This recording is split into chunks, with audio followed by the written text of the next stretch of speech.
congratulations on Tuesday. Clean sheet coming back into the team, a muck and bullet sort of night. Fair to say it was your sort of game. Why are you saying that then? Might take that. Could take that one or two ways, I guess, can't I?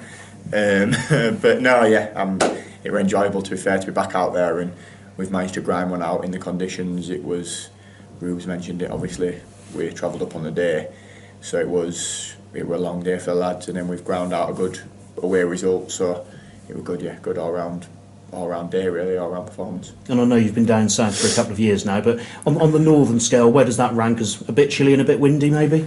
Yeah, it's right up there, to be fair, isn't it? So it's not far off Scotland there, is it? So that is northern, isn't it? That's not even northern England, obviously. So it were a cold and wet one. The lads were saying, to be fair, it's last year at Port Vale away, that was the coldest I've ever played in.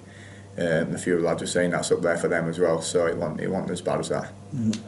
Goal-saving header in the first half sort of stands out for your performance. How did you feel that you did? I thought I did all right, steady away. To be fair, it was all about the result and the team, really. So I'm pleased with the team performance and the result, really. So yeah. And how difficult, when you've been in and out of the team, basically, how difficult is it to come in and hit those levels that you'd want to hit? I think that's the challenge, and that's what I've going into the game. That's what I expect from myself. But reflecting on it, being realistic, that was my first, obviously, league game since New Year's Day. We've had one reserve game and played in that, so you've got to expect some sort of rustiness, I guess. But that's the challenge. You've got to be ready at all times, regardless of how many minutes you've played or whatever. We're training every day, so there ain't too much of an excuse. So I thought I did okay. And you've been involved in 3 clean sheets this season, all away from home as well. Grimsby, Mansfield, and now Carlisle. What does that say about Cheltenham's resilience as a side?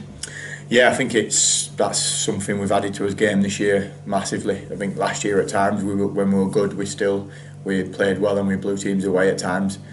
This year we've kept that at home. We've had quite a lot of 3s and 4s, but we've added that steeliness and that resilience as a team and a unit, where we can go away from home and grind out a 1-0 win, which I think is massively important. Defenders, do you celebrate clean sheets in the way that goal scorers sort of chalk up the goals on their tally? I'd say 100%, definitely. Yeah, and having got one of those now, presumably the aim is to stay in the team.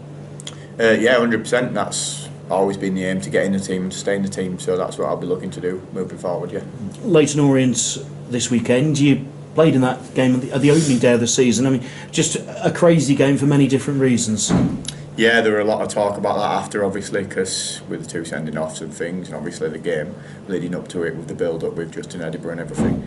So yeah, that were a bit of an eventful start to the season, and obviously I tore my calf, probably had it before the game, so that was quite an eventful day. Is this an opportunity to, if you like, show the real Cheltenham this weekend? Maybe so. We're just going to go out and do what we've been doing and try focus on taking the next game as it comes, and we're trying to show the real Cheltenham more to ourselves, really, and put the performance in that we know we're capable of every week. So if we can do that, then I think we've got half a chance. Yeah, I suppose that hard work ethic actually is the real Cheltenham, really, isn't it? Yeah, I think so. I think Ruben mentioned it after the game on Tuesday. I think that testifies and that epitomises the group we've got at the minute, really. Rubes is a striker. He's struggled this year with injuries, not had as much minutes as he'd want to get, I'd imagine. And then he's saying Cheltenham have scored rather than himself. Strikers are obviously known for being quite selfish, but he's obviously just come back in, scored. You'd imagine he'd be buzzing for himself, and I'm sure he is. But the first thing he mentions is the team and the team ethic. So I think that shows when you've got senior pros like him, and obviously Scotty, Reg, Toes, that team focused, that spreads around the rest of the dressing room, and you start to build something positive. Michael Duff's just called you an old head on young shoulders, which is a good compliment. How much does it help that there are those senior pros around the team for you to actually follow a lead from? Yeah, 100%. When you come into a first team environment as a young lad, you're always looking at the older pros who are setting the example. What are they doing off the pitch, on the pitch? How are they conducting themselves? And then you take bits and bats from each one where you think, right, I see why he's doing that. I'd like to do that when I'm a bit older and hopefully a senior professional. So it's just sort of building that up and setting an example for the dressing room and just being yourself, really, to be honest. We've got a lot of lads honest lads who they're not scared to speak their mind, which I think is vitally important. Exciting end to the season, or it looks like it could be building up to that. I suppose you've just got to not change anything, just keep doing what you're doing, haven't you? Yeah, exactly. Yeah, we've put ourselves in a good position now. After this many games, there's 15 to go. We've just got to keep focusing like we do every week on the next one and seeing where we end up.